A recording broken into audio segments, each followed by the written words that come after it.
চলো দেখা যাক আজকে কি রান্না করলাম। কড়াইটা গরম হয়ে গেছে, তেল দিয়ে নিলাম। এখন একটু লবণ দিয়ে নেবো যাতে তেলটা না ছিটকায়। হলুদ আর লঙ্কা দিয়ে নিলাম। চিংড়িগুলো ভেজে নেবো এবার।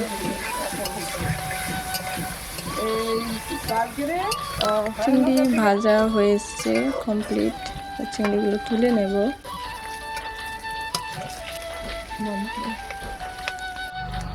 কড়াইতে তেল দিয়ে নিচ্ছি, পটলগুলো ভেজে নেব, কারণ পটল ভেজে না রান্না করলে তরকারি ভালো লাগে না খেতে।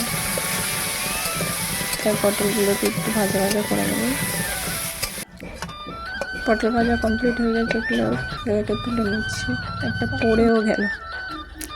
তেল দিয়ে নিলাম, একটু 5 ফোড়ন দিয়ে নিলাম, তেলের উপর লবণ দিয়ে নিলাম, পেঁয়াজ কুচি দিয়ে নিলাম, টমেটো দিয়ে নেব।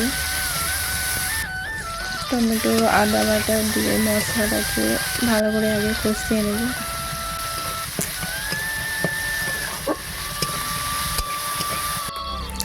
নুন, হলুদ আর জিরে গুঁড়ো দিয়ে নিলাম। এটা আমি আমার বরের কাছ থেকে শিখেছি। বাড়িতে যখন এসেছিলাম তখন আমি রান্না বান্না কিছুই করতাম না। ও রান্না করতে আমি পাশে দাঁড়িয়ে দাঁড়িয়ে দেখতাম। তখন ওকে দেখতাম যে মশলা কষানোর সময় জিরে গুঁড়োটা দিতে। মশলা সবজিগুলো কষা হয়ে গেছে, এবার আমি জল দিয়ে নেবো। এটা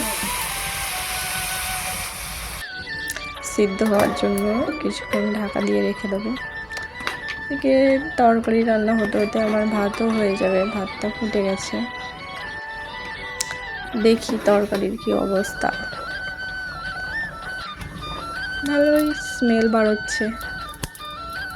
আলুগুলো এখন সিদ্ধ হয়েছে কি দেখে নেওয়া পালা। আলু সিদ্ধ হয়ে গেছে, মানে আমার তরকারি শেষের দিকে। ভেজে রাখা চিংড়িগুলো এবার আমি তরকারিতে দিয়ে নেব। একটু জিরে গুঁড়ো ছড়িয়ে দিলাম। আর এখানে আজকে লাউ চিংড়ি হয়েছে, এটা আমার মা করেছে। আর আমি করেছি পটল চিংড়ি। আজকের মেনুতে জাস্ট এইটুকুই। আমার বর বেরিয়ে যাবে, তার জন্য খাবারটা আমি এখানে গুছিয়ে দিচ্ছি।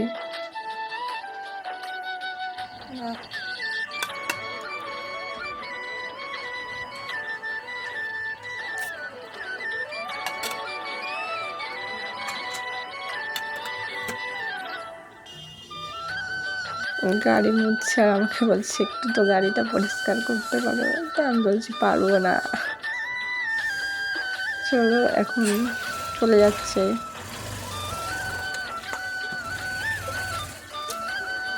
Bye bye.